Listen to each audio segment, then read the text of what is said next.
So we're here once again at Studioszene with the big man on campus himself, Mr. Mark Bowen. How the devil are you? Yeah, I'm fine. A bit tired, but yeah, I'm enjoying the show, and it's great to have you here. It's great to be back. You've always put on an amazing show, my friend. Thank you very much for having you. Studioszene 2024.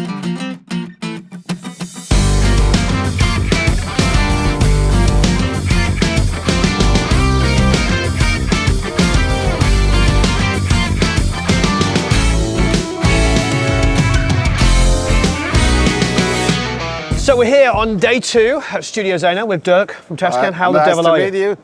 Good to see you. Yeah. Yeah, good to see you. We've demoed the 24 and the 2400, haven't we? Exactly. Had a blast doing both. What I love about these units is there's a whole audience for this. As much as we love modern technology and DAWs and all the rest of it, if you say we're 20, 25 years old making music in the 90s, and then you got married and you had some kids and you got a quote unquote proper job. Now your kids are off in college, you got a spare room and you're thinking, I want to get back into music, and you wake up one day and go, whoa, DAW, what's that? I have my this and I have my that. And I love that you create units like the 2400 where somebody who understands a basic console, maybe used to have like ADATs and stuff like that, now they can have it all in one unit. So with that idea in mind, the guy or girl that still has their old Allen Heath, their old Yamaha, their old Tascam, their old Fostex, whatever it is, their old console, might just go, well, I kind of just keep my console and maybe just come up with a hard disk recorder that's really straightforward to use, just so I can use my normal workflow, and that is this. This one. So that was a very long intro, but tell us about the Studio Bridge. Yeah, though, exactly as you said, the idea of the Studio Bridge came. We sold the model series with mixing console and recorder inside and USB interface, so perfect for the people who just start again going back into recording, or who simply would like to have a straightforward signal flow in the console. And there are those guys who already have their old Tascam M2600, M3700, the Fostex, and all the other analog 8-bus consoles. And they don't need a mixing console. So we had the idea, okay, why shouldn't we keep away the mixing console and give those people who already own a mixing console the recorder plane? It's exactly the same recorder as on the full model series on the Model 24, except we don't have a stereo bus here because it's simply a track 23 and 24 in this case. And usage is as easy as you know it. Track arm, press record, and go. Great. I mean, it's straightforward, but how much is it? We're around €1,000. So you still have your old console, you have your old outboard, all of your reverbs and delays and compressors and all the toys that you used to have, and you now just stick this on the end and Bob's your uncle. And keep your original sound. Keep your original sound, keep your original gear. An inexpensive, great sounding solution to that. I think this is awesome. We are going to do a demo with this. I'm going to have to trying to dig up an old console. You can even get the fully automated Tascam M700, which was some kind of SSL clone. In the How much can you get that for? 500. Wow. Maybe we'll do that. Maybe we'll buy a used Tascam console and this and put the two together. Thanks ever so much, Dirk. I really appreciate it. Nice to meet you. Good to see you. See you.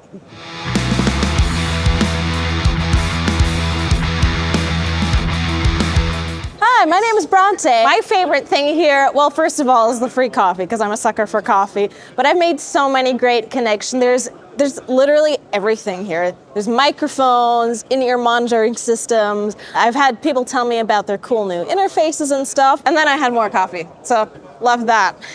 Is it all good? Are we in focus? Lars, how the devil are you? Hey, good to see you, Warren. Good to see you again. We're big, we're bad, we're back here with SessionDesk. SessionDesk, correct. So last time we were here, you had some new stuff, but you got this now. This good stuff. Exactly. 2.0. Yeah. And it's oiled and waxed. Exactly. So this is the first prototype, and we tried out like really 100% ecological materials in the surface and the finishing. So it's a 100% ecological product, Wonderful. And we will release it in different colors. This one is the 50s brown. Right.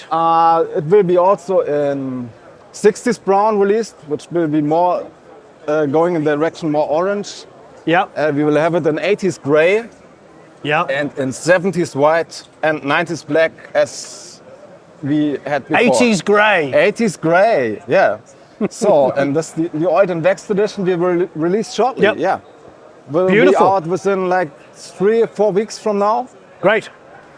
We are, by the way, there is a code down there, and Julian will be flashing on the screen somewhere around here, yes? Julian, yeah?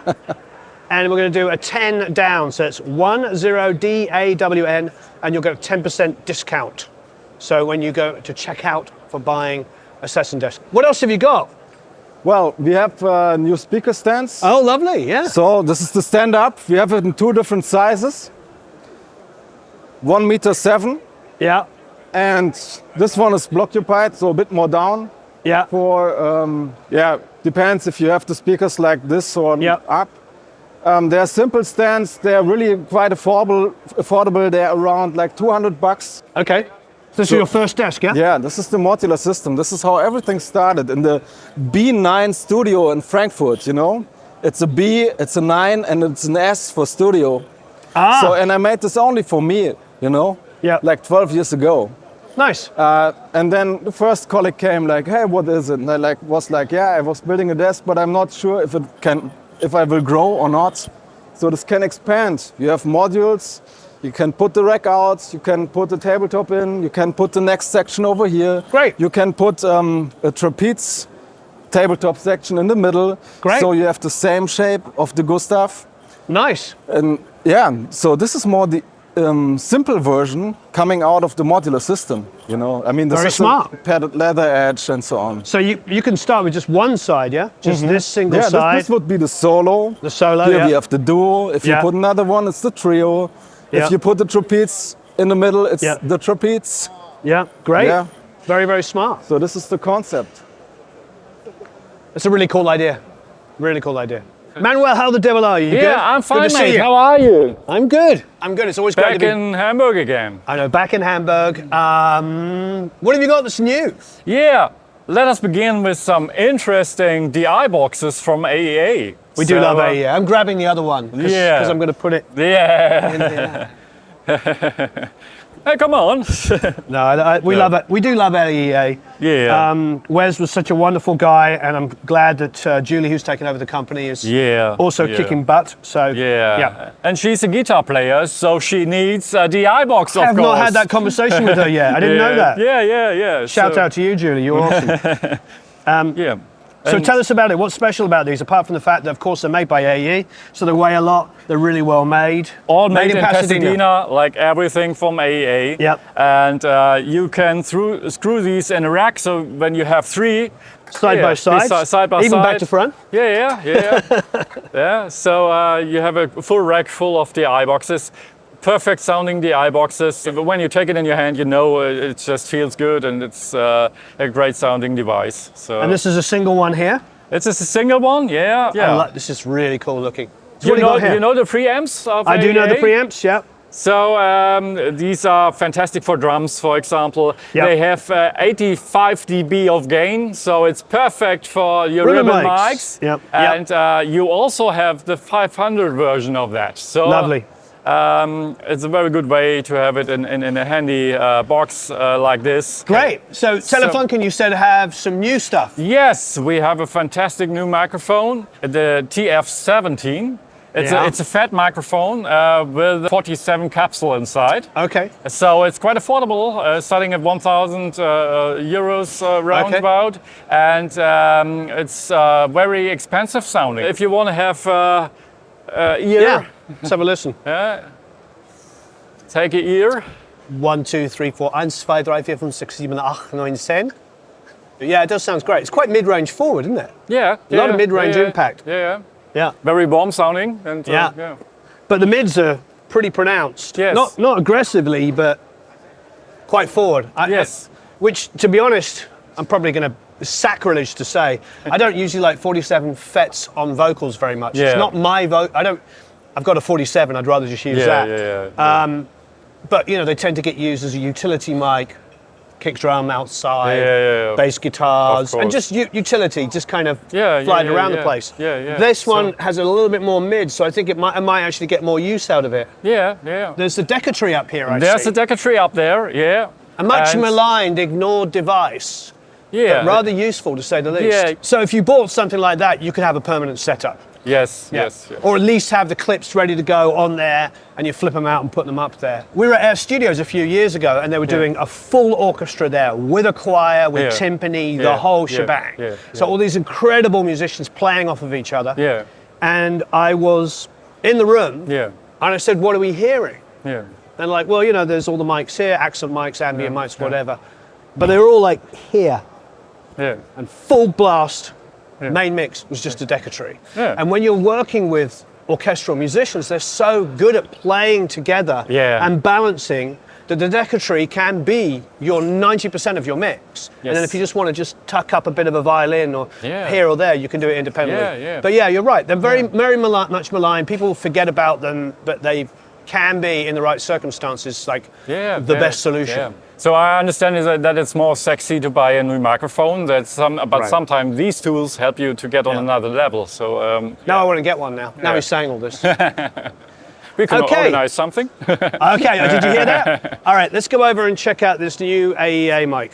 Yeah, this is the newest AEA microphone. It's the N13. It's a very special mic because it's a very thin ribbon and a very short ribbon, so it's very fast transients. You also have a very light sound, so it's not the typical boomy ribbon sound. It's more like an open sound, but with this typical non-sharp S. So it's still very round, but it's not that boomy sound you can normally get from a ribbon microphone. And so it's something in between these worlds. So I've noticed something, that this lovely 44 happens to be the same color as my RCAs. Yes, I have a pair of 77s that are this color. Yeah, this is a limited edition of the 44. It's 44 pieces available worldwide. And it's a special color, and you have a high-pass filter to switch here. 2 high-pass filters, which of course you can choose what sounds the best, but yeah, very nice indeed. So it's 8 dB more than the normal version, and sounds like always, like the original 44. Yeah, wonderful. Perfect. Well, before we move on and leave you, beginning of the year, we went up to Leeds in the height of winter. It was freezing, bleeding cold, but it was a wonderful studio called The Nave. And it was Nolly and Christian and myself.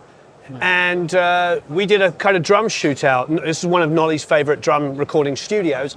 And he loves this mic. And I ended up borrowing his while we were there so I could use it as well. And we did like a shootout of the mics. But what was and the recording styles. But what was so interesting is like, both of our recordings relied very heavily on this mic, which is absolutely gorgeous.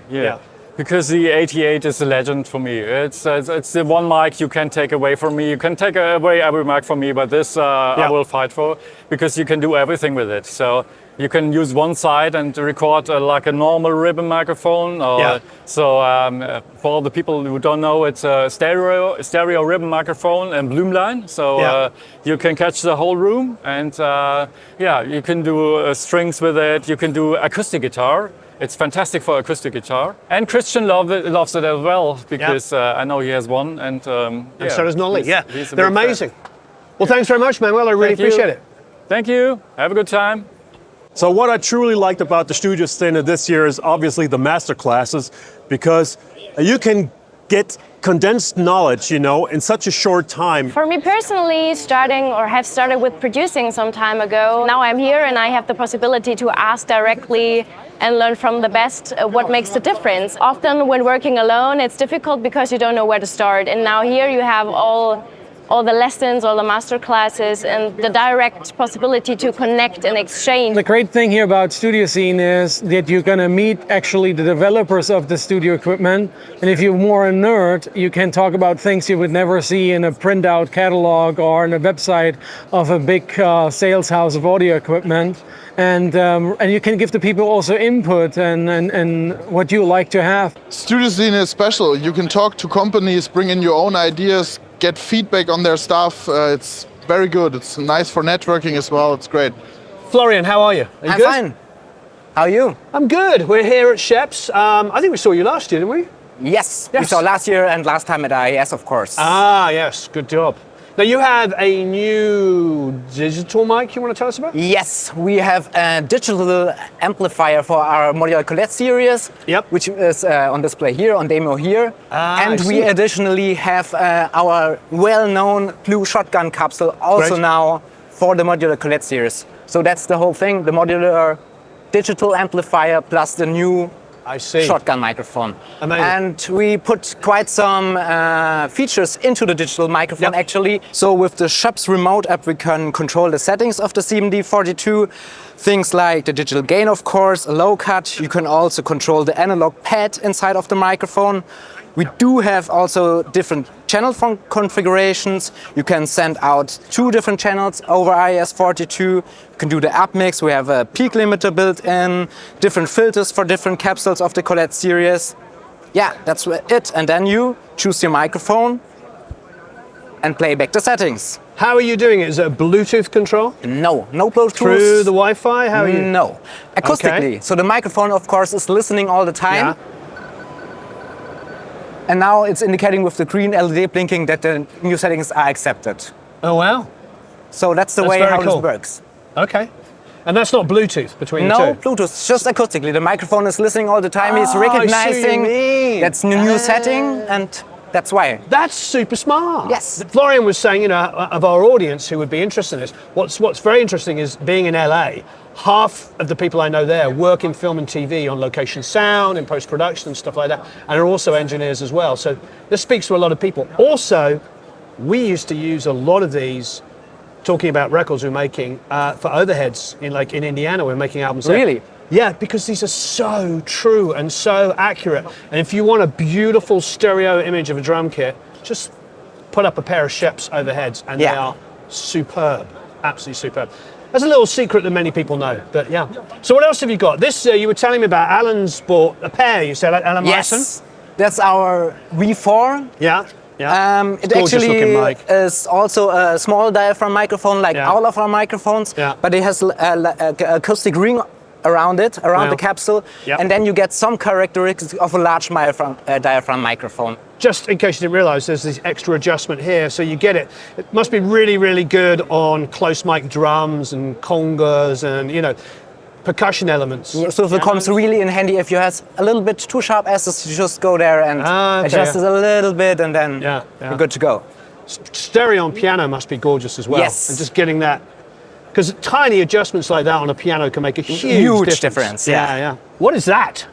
Okay, I've got to ask about this. It's our fixed ORTF preamplifier. So it's also a modular Colette series, so you can interchange the capsules, and it's just a fixed ORTF, especially people working like in TV recordings when you have a band. Using this as an overhead is a really easy thing to do. You just need one stand for it, and it's easy to... It's a really good idea. A lot of times we like microphones because they have colorations. Yes. Like, you know, tube microphones, valve microphones, things that add some warmth and stuff like that. You've single-handedly, from the get-go, always been about just accurately reproducing it. And so the idea, of course, is if you record a really accurate signal from the very beginning, you then have you can later color it afterwards, whichever way you want. All the chances to do it, and that's why if you don't know what you're getting, of course, like in location sound, of course, you don't know what the performance is going to be like. And then, of course, it's better to have a neutral signal at the beginning, a transparent signal at the beginning, and then you can work with that. Yeah. Which is obviously perfect for film and TV and all these kinds of stuff, because those guys need it to be accurate and they can figure it out later, And that's also, of course, the reason why we are very big in the classical music. Well, thanks, Florian. I really appreciate it. For coming Excellent. Thank you. So we're here with Mikael at MOTU. Yes. How the devil are you? You good? Yeah, hi, good. Good. Right, fine. What can you tell us about MOTU? What's going on here? You see, these are the little guys. This is M2, M4, M6. Yep. Very small interfaces, the same quality like the big ones. Brand new ISS Sabri 32 converters, high quality, in all MOTU interfaces. With loopback on all interfaces. We have phantom power individually for every input. Tell us about the 828. Okay, the 828 is a brand new one. Yep. It's coming out this year. So this is the 7th generation. Beautiful software. You can see here. Very easy to have input monitoring. Yeah. Just click and you have the inputs on the outputs. You can level inputs here or, of course, on the interface itself. Very nice monitor section. You can use the speakers for AB. Or maybe you have a 5.1 system. You can add some more speakers to this knob. Okay. So you can level all the speakers with just one knob. 7 buses. 7 buses total. Yeah. Okay. Maybe you can use it for a band, 6-man band, two channels to PA, and 6 to the in-ears for the musicians. And every musician can handle his own mix. You can control it on a computer or with your iPad or with a smartphone. So let me have a quick look. So you've got, here's all your line outs here. You've got 10 line outs. Right. Where you can assign different mixes. So I've got all these phone mixes here. Yeah. So you've got 7 independent mixes you can have going at one time. Right, absolutely. So if I click on any one of these, each one of these, you can set up independent mixes. Right. Yeah, that's great. And you have a send and return for your external gear. You have MIDI in and out, SPDIF in and out, 2 banks of ADAT. How many mic pre's are in it? There's 2. Okay, so it's 2 mic pre's, but 2 mic pre's. Right. Okay. Just 2. So is there an expanding unit where you can add? If you need more, you can buy, for example, a MOTU 8 pre. Okay. 8 mic preamps. Okay. And use ADAT to connect with this guy. So you can connect 2. So you have 16 microphones plus 2, 18 microphones. Okay, great. How much is this? About 1,200. Okay. How much is the satellite, the extra 8 pre's? How much is that? I guess about 800. Okay, so about 2,000. 2,000 for yeah. Great. And the base model, where does it start off price-wise? It's about 200. Oh, really? Yeah, 200. And the same audio quality like this. Using the same chip? Yeah. Okay. Almost the same. Almost the same. Not exactly, but almost. All right, thank you very much. You're Thank you, welcome. Mikael. You're welcome. Stefan, how are you? Warren, fine, how are you? Good. So we're obviously here at Elysia, or as you say in Deutsch, Elysia, yeah? Yeah, Elysia. Elysia. Yeah. Right, well, the X-Spector. Now, our good friend, Alex Elliott, did a review of one of these. Great review, yeah. What I like about Alex is we'll send him stuff to review, and if he doesn't like it, he'll say, I don't like it, I won't review it. Yeah. And it's about a 50-50 thing with him, which is good. And this fell into the right half of the 50, and I believe that he is still using it to this day. Yeah, I think so. Yeah, he really loves it. So from what I can tell, it is absolutely superb for setting up mixes for singers, giving them what they want, while also, easily being able to hear what they're hearing, etc. Yeah. But give me a little bit more detail than my stupid overview there. Well, obviously it's a dual channel, high-end headphone amplifier. Yep. But on top of this, you got 2 stereo inputs on the back. Yep. You can insert your DAW mix as a playback and mix it with the live signal you're recording. Yep. And do 2 separate independent monitor mixes for you as an engineer and for the artist. Great. Latency free. That's great. The wonderful thing, people, about analog is you don't get latency. No, it's a speed of sound. Yeah, it is crazy, isn't it? Because when you think about it, you'd think in digital, logically speaking. Yeah.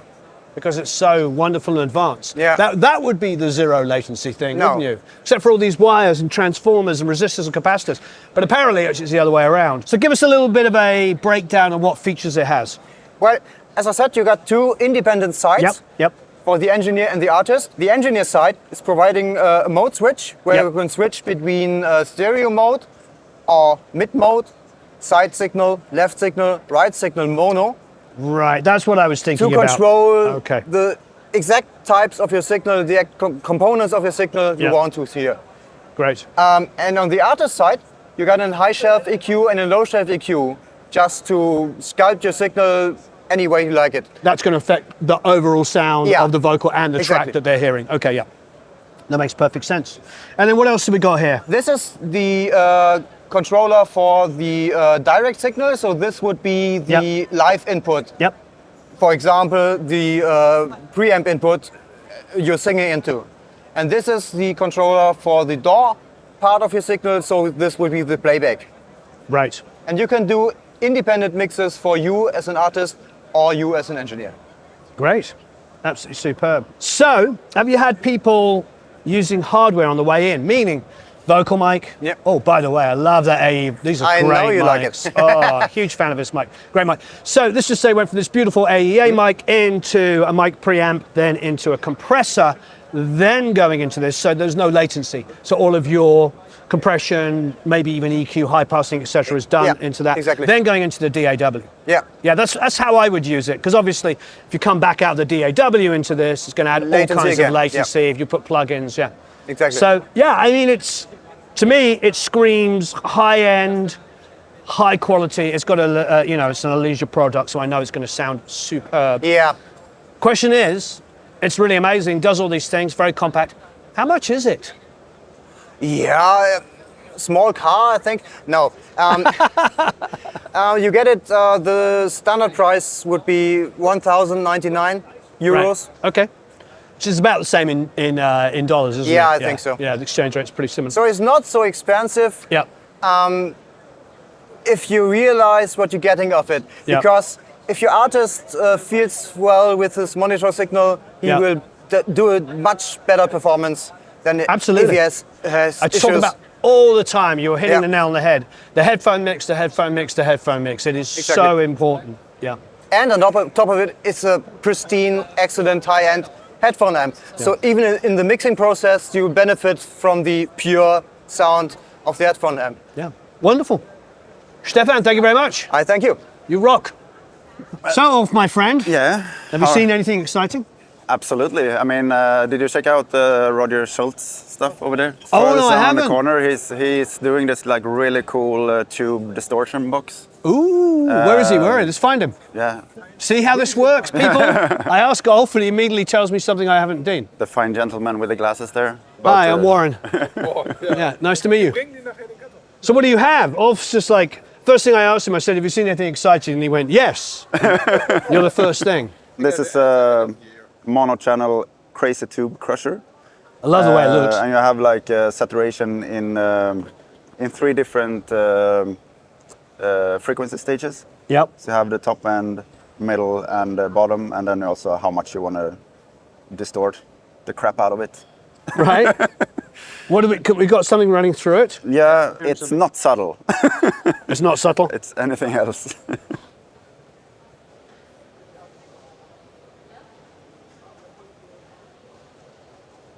This is fun, you get all kind of creative with it.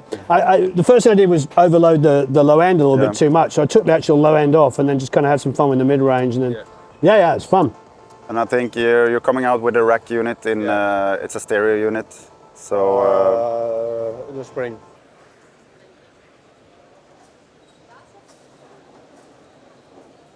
How's it working? Where's all the saturation and stuff coming from? This one is only the matrix. Yeah.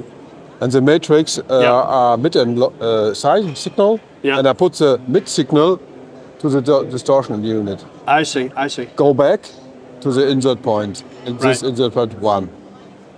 So is that taking mono? It's only mono. Oh, okay. So all the width is being created on. Yeah, the width is. Oh wow! Now that I didn't know that. So that's some mono signal coming in here. All the width was created by this. Yeah. I thought I was enhancing a already stereo image. So now that makes it really, really amazing. Oh wow! It's a very funny, but it's a setup. It's working very well. It works exceptionally well. That makes it a whole game changer. So, for the idiots like me, mono. Saturation going into this. I was hearing a ton of width and all this kind of stuff going on, all created with the width there, without it feeling like it was messing with the phase, which is quite interesting. Yeah. How do you think he does that? Trickery? No, it's really good. Secret. Oh, secret. Secret. Oh. Well, we have to get one of these to play with. Yeah, really amazing. And sorry, what is the name of your company? My name of company, Roger Schultz German Audio Lab. Nice. Wow. How long have you been doing this? 25 years. Marvelous. What's your background? Tell us a bit about yourself. My background is to build cars. I'm an engineer for build cars and the distance system of every car. If you go to go back with the car and it goes beep, beep, beep. Yeah. I built a sensor system in the 80s. Right. That was my first. Oh wow! So that's you. It was. I was it, and it was my start to the electronic world. And then I built a UF1 master equalizer. Yeah. For plug-in lines, you know the BX1 in the top of the labels. Yeah. You see with a lot of knobs. I built the hardware. Oh, you made the hardware. With Dirk Ulrich, he was the inventor of this company. Yes, that's I know Dirk. That's what my start in. Yeah. I love how your stuff is so factual. Yeah. I just come up and it's all written up here for us to see. Well, thank you. Great to meet you. Thank you very much. Thank you. See you. Thank you very much. Thank you. Hey, I'm Mark with AnalogVibes, and we are here at the DIY area at Studioszene 2024. And with our project, we want to enable people to build their own legendary studio gear, and we want to really empower them and believe that they can do it themselves. And here, right here at Studioszene, we created the first entrance into the DIY world. We show people how to build their own reamping box.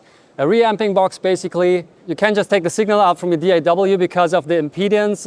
You know, the amp wants to see a guitar signal. So what the reamping box does, it kind of translates the line signal back into a guitar signal, and so you can feed it through your amp. We believe there's a serious option to build your own studio gear, like really high-end gear.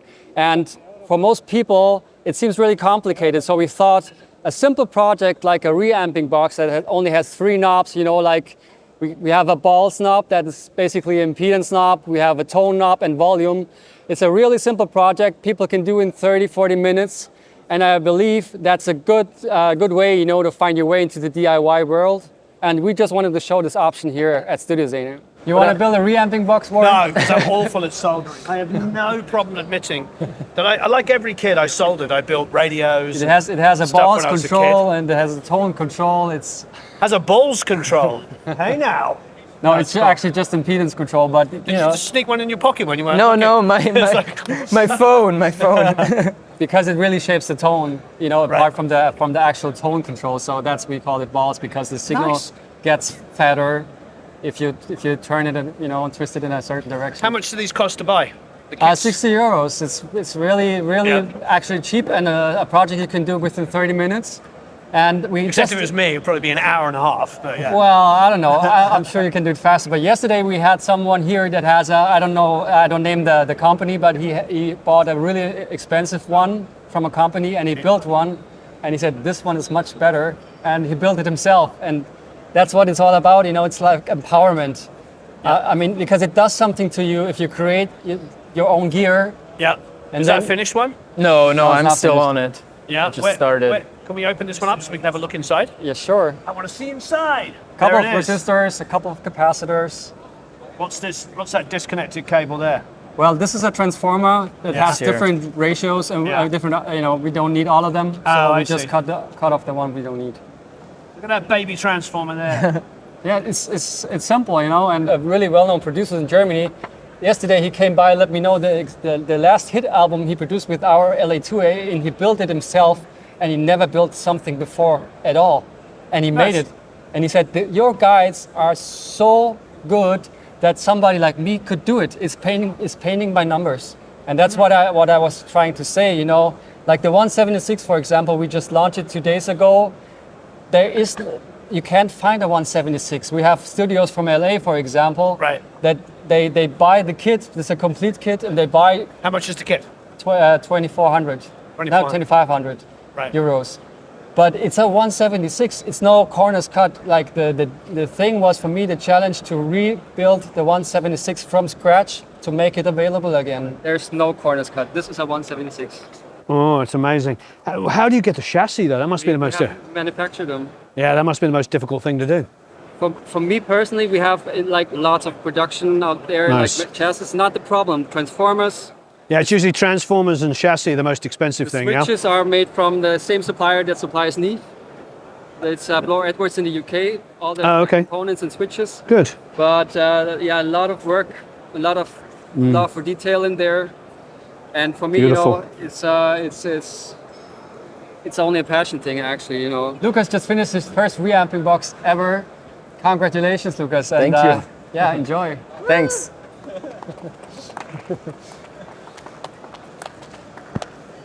Ladies and gentlemen, Lucas. So Lars, you work closely with Audioscape. In fact, I suppose they represent you in the US, and you do the reverse over here. Exactly. And it's a funny story behind it, because one day I received an email. Hey Lars, we are Audioscape. I didn't know the brand. We will come to Europe and we want to do a trade show, and we would like to ask you if you can build some racks for us for presenting nice. The gear, okay? And I was like, why not? So the product that came out is this one. I see. By the way, his name is James. I made the James. They came over, we did the first trade show. Yep. But there was no really plan and structure how to do business behind, because shipping all the goods from the United States here, it's a nightmare. There's no structure behind it. And for us, the other way around, SessionDesk in the US, always a nightmare. Yeah. So during that trade show, we decided, come on, let's help each other out. You do SessionDesk in the United States, I do Audioscape in Europe for you guys. And since that just works. Absolutely Simple amazing. like that. Great. So now you're representing them here in Europe, and they're representing you in the US. Exactly. That's wonderful. That's wonderful. That's it. Well, we love Chris, and we love what he's been making. Definitely. It's all great stuff. Really wonderful company. And always, things that are like sleepers for me is the reverberation system here. Yeah. Which I don't know if a lot of people know about, but it's a really amazing sounding reverb. And the fact that you can EQ it is really superb. It's a wonderful, wonderful device. I did have a lot of fun with the 260, which is the dual 160s. Yeah, of course. We cut a track with them. I mean, they sound just like my 160 VUs, except they don't have any buzzes or clicks. I mean, this is their job, yeah. And the 3As are amazing. It's funny, because when I first started, you could buy these for like nothing.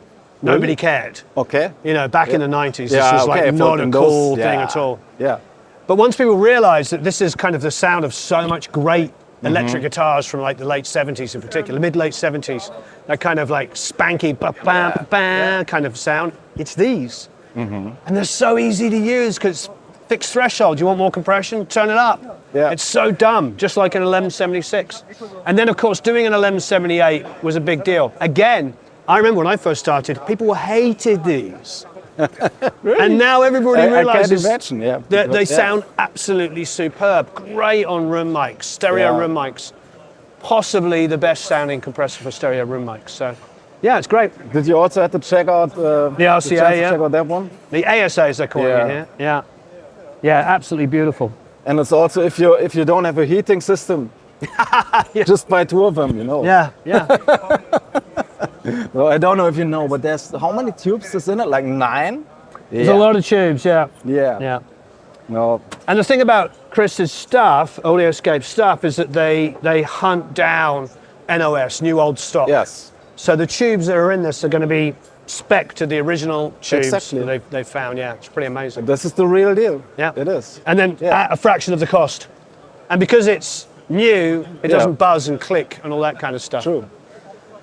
76D revision, the F revision, of course the blue stripe that everybody loves. And what do they call this vintage look? Train wrecked. It's called what, sorry? Train wrecked. Train wrecked. Yeah. I suppose for somebody who wants to make it look like they have some vintage equipment, it's not a bad idea.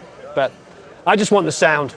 So if you go to SessionDesk.com. Exactly, yeah. On the checkout, if you buy one, put 10 down. That's 10DOWN to get 10% off any of these consoles. Congratulations. Thank you very much. Wonderful stuff. There's always one good to see last thing I want to mention. Please, mention away. For every $100 or euro you spend, we plant one tree. Meaning, if you buy a Gustav for $2,000, you plant 20 trees automatically. Very nice. And this is something we are super proud of. You should be too. It's rather wonderful. Where are they planted? Well, everywhere they are needed. So we have a cooperation partner called Karma. Yeah. They take care of this, and where we need the most trees, there they are planted. Wonderful. So you can check out on karma.com where the money and the trees go. Great. That's amazing. Okay. Great. All right. Thanks, Lars. Thank you. It was a pleasure. So we're back with Jakob. How the devil are you? Hi, fine. How are you? I'm good. It's good to see you again. Yeah, it's been a year. It's been one whole year since the last time we were here. Yeah. Has it been a good year? Oh yeah, definitely. We're having fun. Good. Well, we love your stuff. We see Gyraf in a lot. Am I pronouncing it right? Yeah. Okay. Got to make sure.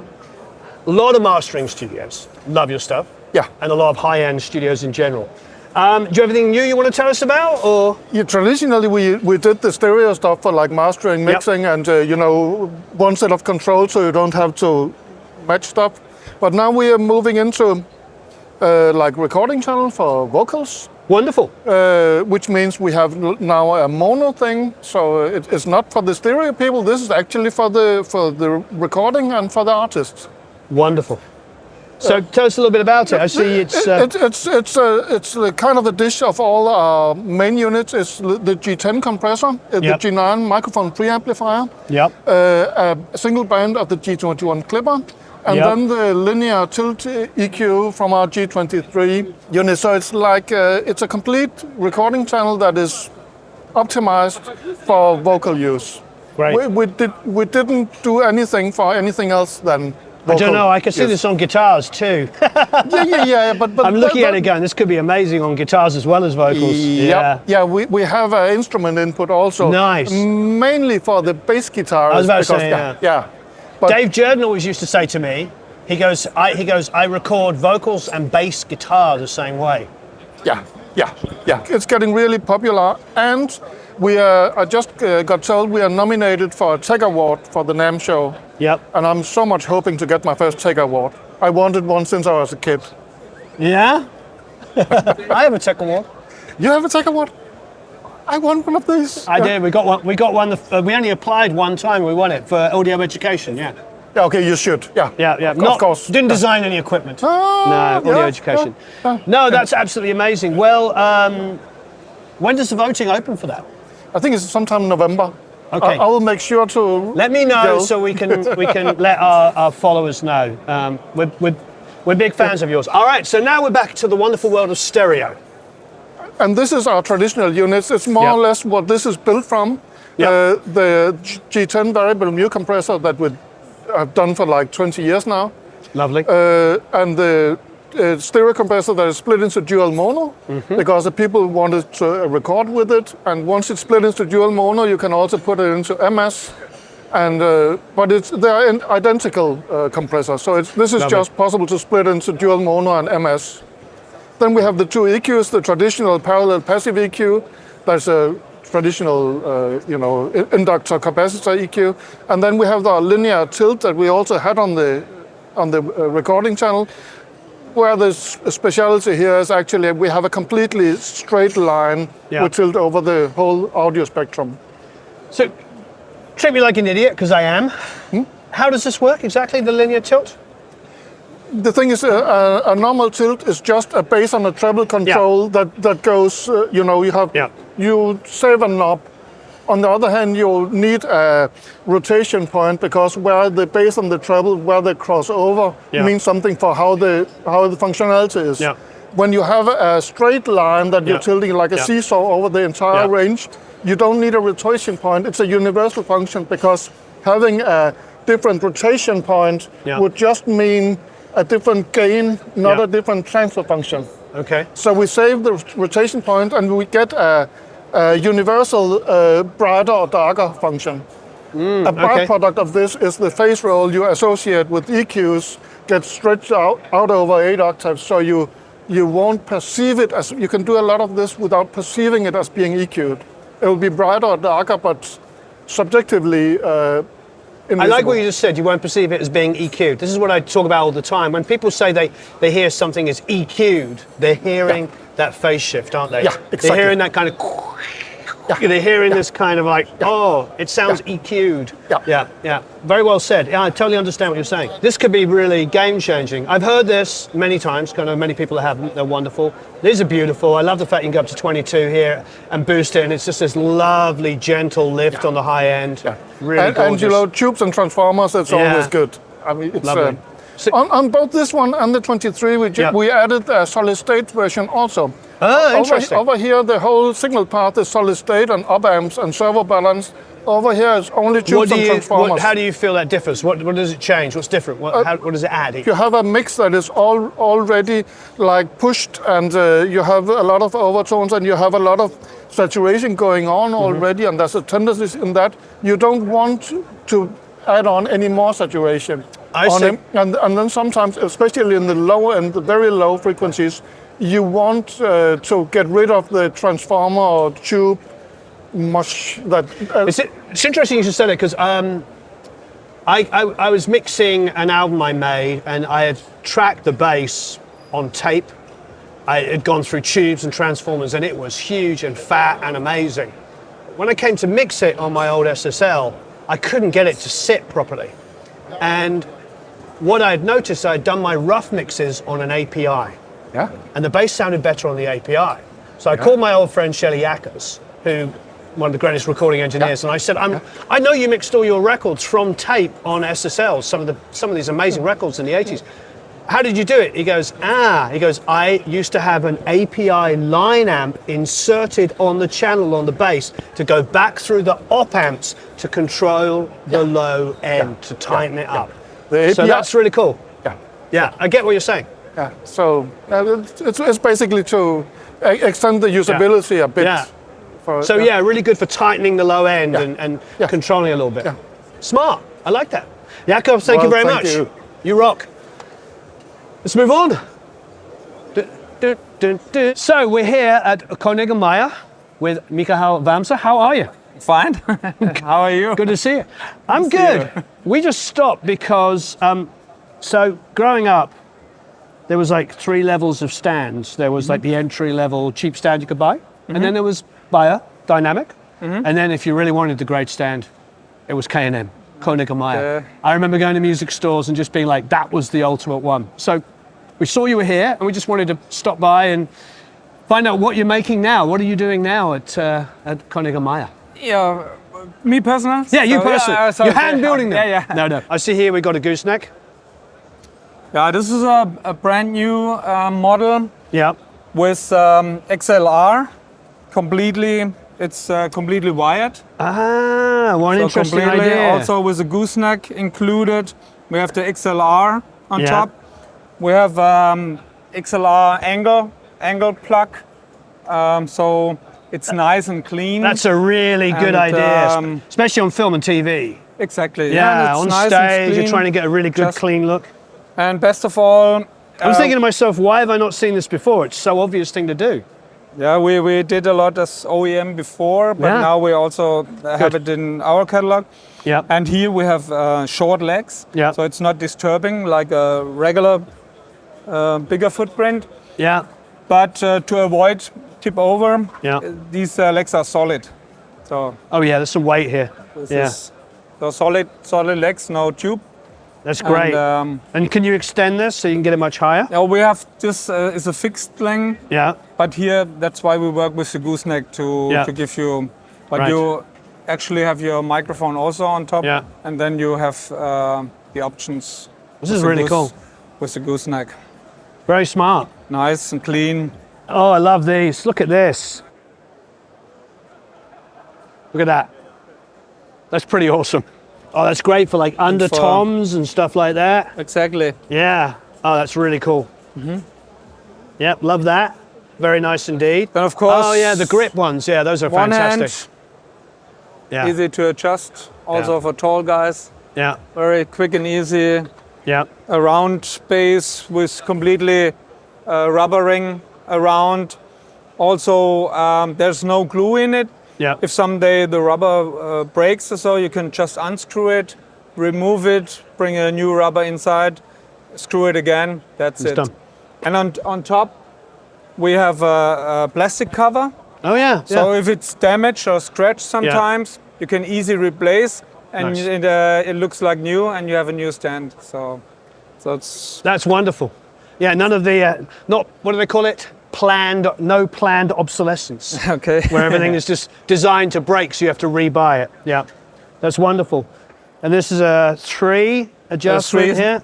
Exactly. So it goes down, but also usually the mic stands are 2-piece. Yep. Falling but this is a 3-piece, so it far more gives usable. you Yeah, a lower section as well as higher.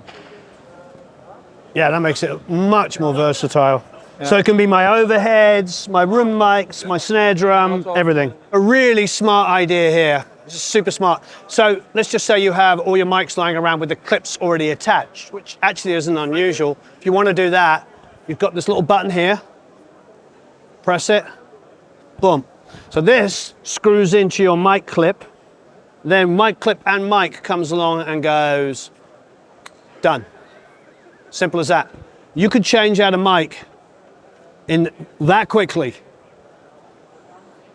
Between that and this style of mic here, where you literally have the cable running through the stand, put the mic on the end. These are very, very straightforward, very logical ideas that I'm really glad that Koenig & Meyer are doing. Really cool. But this stand might be my favorite of the show, not because it's necessarily the cleverest, because there's other clever ones, but it's my favorite because I know that this stand would get used literally 4 times as often as any other stand, because it is an adjustable boom. I love adjustable booms like this so I can get into a tight situation. Number 1, that's always useful. Number 2, 2 different heights I can get there. So this makes it incredibly flexible. Like I said, it's my overhead, it's my guitar mic, it's my acoustic guitar mic, it is my snare drum mic, it is everything. This stand will cover all of those microphones. I'm not sure on the price, but when you've got a stand, especially when it comes with a 5-year warranty as well, really, really great stuff. We love K&M. Mikael, thank you ever so much. Thank you for stopping by. And we were excited. We were just walking by, and with Kasia and Julian was like, let's do something with Koenig & Meyer. Yeah. So we're here at Microtech Gefell with Udo Wagner. How are you? Hello, I'm good. Thank you. Nice to meet you here. Good to see you. Yeah. Welcome to the Gefell booth. We were here last year with Thorsten, yeah? Yes, Thorsten was my former colleague. Yes. Okay, well, a couple of things. Obviously, this is in my top, I was about to say top 5, it's not. Top 2 or 3 microphones ever made. Anybody who knows the CMV 563 knows exactly what we're talking about. I'm so glad that you guys reissued this, what, 12 years ago now? Yes, it's from the 1950s or 1960s. This I know as well. That's the UMT70S. Yeah, that's a beautiful mic. With the traditional M7 capsule. Yeah. And I'm sure you all know and love the M7. It's a world famous capsule used by Microtech Gefell and of course that other company. Yeah, of course, but we are the older company, not under the name Microtech, but the first foundation of Mr. Neumann. Yeah. And this M7 capsule was designed in the 1930s, 1936 for the Olympic Games in Berlin. Incredible. That was ready. And since this time, we produced this microphone, this capsule, not this microphone, but this capsule. What are all these mics here? This is the M930 family you see in the front. Yeah. The small M930, it's a cardioid microphone, but it's a large diaphragm and a very small housing. Right, I see. The diameter of the capsule is about 32 millimeters outside. The condenser surface is 25 millimeters, 1 inch. And this microphone, you see it in elastic suspension, has a very, very low self noise. And you can also record very high sound pressure up to 142 dB. From 6 dB up to 142 with the cardioid and the supercardioid. Then we have a Omni, that is a diffuse field microphone for recording of church music and such things, for instance. Then we have it in a set for the broadcast industry. You see the elastic suspension in the middle, the dark microphone. With a huge pop shield. With the pop shield. The pop shield is an invention of our sales partner in Sweden, Håkan Lindberg. And he has a patent on this pop shield. Yeah. That is a very simple thing, but very effective. And that's the only pop shield which doesn't change the sound. It doesn't color the sound. So what I did last time we were here was I gave Thurston a hard time about the 582. You need to start making that again. You mean the old 582 microphone, yes? That is a wonderful microphone. Good tradition. I'd love it if you did. The 582, for those that don't know, is a small diaphragm tube valve condenser microphone on acoustic guitars, on mandolins, on violins, pretty much anything you would use a small diaphragm. It is magic. My hairs are standing on end. The 582 is just magical sounding. It just adds a little tiny sparkle on those high-end transients and then just fills in a little bit of lows. So when you get something like a mandolin or a violin, it just fills in some of the lows and just adds, like they say, a little bit of that sparkle over the top. So if I can twist your arm. Yeah, we think about such projects, of course, because we have a lot of users who say, come back with the old microphones. We have, of course, a very modern line of microphones. I love all the modern ones. Very good. But we don't get me think wrong. also about our tradition, and you see with the 563, that was one of them. We can do also old things, and we can repair such microphones. No, it's wonderful. So talking of new, what have we got here? What's all these range? The small family is the M300 family. Yeah. That's based on the cardioid microphone, small diaphragm, M300, which is already existing since about 20 years or more. Yeah. But in the last years, we combined it with other brothers and sisters.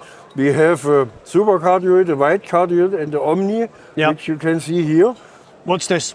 This is a solid microphone, a vocal microphone, M900. Great looking. And this It's is the a triangle mic, very everybody. special condenser microphone. It's a very special design. Important is inside is a capsule which has a ceramic back plate.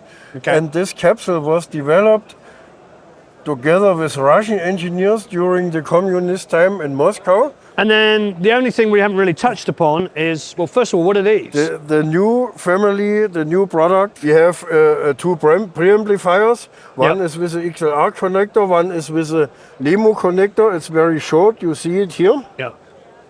And in the moment we have 4 types of capsules. It's a cardioid, a super cardioid, wide cardioid, and the Omni. Yeah. And there is a cable with a very small LEMO connector. And you can hang up this microphone on the cable. Yeah. The cable is approved for this application. And that's our new family. Amazing. We have on the market since last year. And in the moment we are selling the first series of this.